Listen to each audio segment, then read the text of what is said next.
Tumahimik ka, Rosalinda! Nakikiusap ako! Tama na! Sabihin ang nararamdaman ko kahit masakit at mahirap. Pero ikaw ang humingi nito. Ang ginagawa ko lang ay protektahan ang pagmamahal ko. Hindi mo alam ang sinasabi mo. Nagkakamali ka. Ikaw ang hindi patas dito. Ikaw. At ang masakit, wala kang utang na loob. Umalis ka. Nakikiusap ako. Ngayon din! Hindi, Fernando Jose. Hindi kita pipigilang magpakasal kay Rosalinda. Kaya lang kung may mga tumututol, hindi ba dapat alamin mo muna kung bakit? Walang basehan ang bagay na yan, Tito. Dahil galing kami sa magkaibang mundo, iniisip nilang hindi kami magiging masaya. Pero magpapakasal pa rin kami. At isa pa, sisimulan ko ng pag-aayos sa lahat ngayong araw para sa susunod na linggo na ang kasal namin. Sinubukan kong maging malapit sa inyo. Ipinaramdam ko sa inyo na bukas ang bahay namin para sa inyo. Naalala kong dinalang kita ng mga bulaklak. Humahalik ako sa inyo bago umalis tulad ng ginagawa ko kay Mama.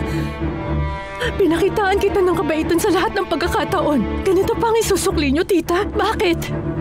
Bakit parang naging kalaban na kita? Hindi. Huwag mo akong pag-isipan ng ganyan, Rosalinda. Hindi mo akong kalaban. Kalaban ko! Dahil gusto mo akong malayo kay Fernando Jose. Sinubukan ni Javier na pigilan kayo. Kalaban mo na rin ba ang papa mo? Dahil siyang nag-iisa kong ama. Pwedeng mali siya pero may karapatan siyang gawin yun. Wala akong karapatan dahil yun ang sinabi mo. Hindi naman ako importante. Pwede kayong maging mahalaga sa akin, sa buhay ko. Kung mas pinatunayan niyo lang sana ang sarili niyo sa akin, mabibigyan ko kayo ng pagkakataon bahalang araw na mapunan mo ang naiwang lugar ni Mama sa buhay ko nung namatay siya. Pero hindi mo siya kayang tapatan at hindi mo rin ako kayang mahalin tulad ng pagmamahal niya. Nakikiusap ako, Rosalinda. Totoo lahat ng yan. Walang ina ang pahihirapan ng sarili niyang anak at magagawang hadlangan ang kaligayahan niya. Huwag mo akong piliting magsalita, Rosalinda! Bakit ayaw mo sabihin, Tita Marta? Bakit?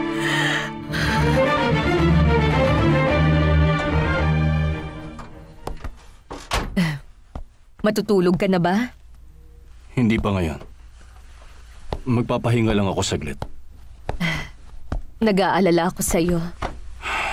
Ayos lang ako. Gusto mo bang samahan kita dito kahit saglit lang? Ang totoo niyan ay gusto kong mapag-isa, Berta. Pinamumuhian mo ba ako, Alfredo? Talagang hindi mo nakikita ang pagmamahal ko sa'yo? Hindi mo nakikita na nababaliw ako sa'yo?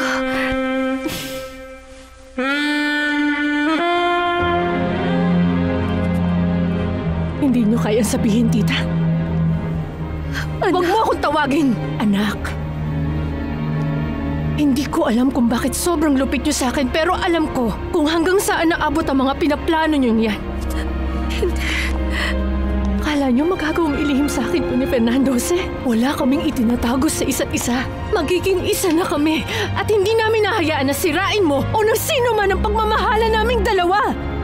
Nakikiusap ako, Rosalinda! Hindi ako ang dapat yung pakinggan. Wag na kayong makikialam sa buhay ko kahit kailan. Kahit pa sa ikabubuti ko, hindi ko hahayaang gawin niyo yan. Ano nangyari, Rosalinda? Bakit kayo nag-away ni Tita Marta? Narinig ko kayo pero hindi ko maintindihan. Ang alam ko lang napasobra ka yata sa kanya. Pasensya na, Lucy. Hindi ko napigilan. Pero bakit ganun mo naman siya sigawan? Dahil sinabihan niya si Fernando Jose na wag na akong pakasalan. Kumalma ka lang, huwag ka magpadala sa galit mo. Masakit sa akin na kinausap ko siya ng ganun. Pero bakit niya ginawa sa akin yun? At ang masakit, pinilit niyang itago pa. Sinaktan niya ako ng sobra. Sinabi ko wag na siyang makialam. Sigurado nahihirapan siya, Rosalinda. Pero nahihirapan din naman ako. Pero Rosalinda, mahal na mahal namin ang isa't isa ni Fernando Jose. Bakit hindi na lang niya hayaan yun? Bakit sila tumututol? Bakit ba ayaw na ayaw nilang maging masaya kami? Bakit? Berta, pakiusap wag. Sinubukan kong pigilan ang nararamdaman ko pero hindi ko na kaya ang matindi kong damdamin. At naniniwala kong wala ng ibang babae kahit si Soledad Romero ang tatalo sa pag-ibig ko. Sa loob ng maraming taon na buhay akong malapit sa'yo na parang wala lang.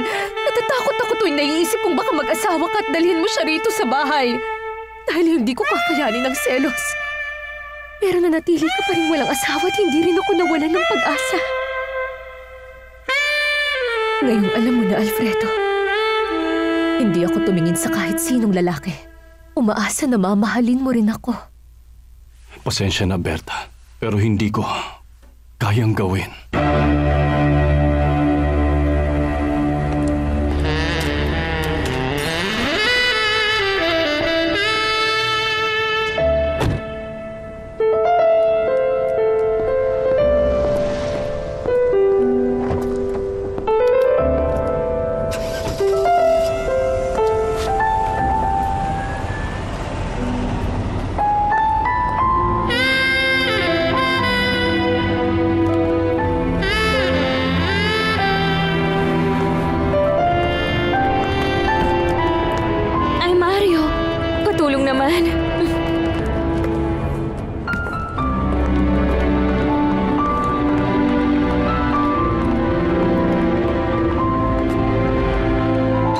Hihingi ka ba ng tawad kay tita?